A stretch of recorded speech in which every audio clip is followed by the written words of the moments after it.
sheekada laynaga saadhay malaha walad magaaladayda aan jeclahay ee Burco waxay ayaamihii ama bilooyinkii ugu dambeeyey ku sii siqaysay horumar ballaaran oo dhan kastaba leh. Hadday noqoto meherado, waddooyin, dhismayaal, goobo ganacsi, iyo dhammaanba baahiyaha iyo adeegyada bulshadu u baahan tahay oo sii kordhayay. sirtiyo ilagad warmaha aminaysa xogu hadyayn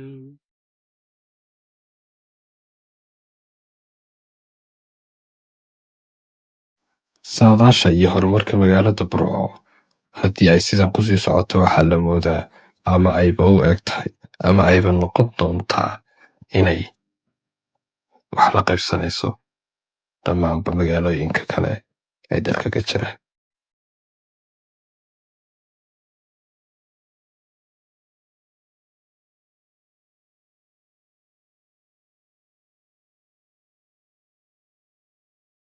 adduunku markuu samaa sadaashuna iyo calay Waxaan kugu soo dhaweynayaa burcada cusub.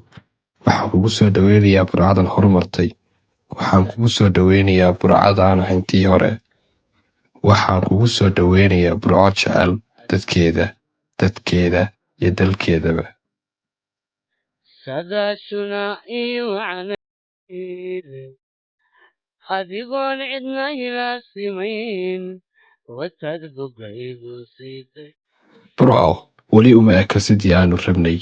Weli uma eka sidii quruxda badan ee aanu la rabno. Weli uma eka waxa aanu la doonayno iyo sida aanu mustaqbalka la rajaynayno insha Allah bidnillaahi kariim.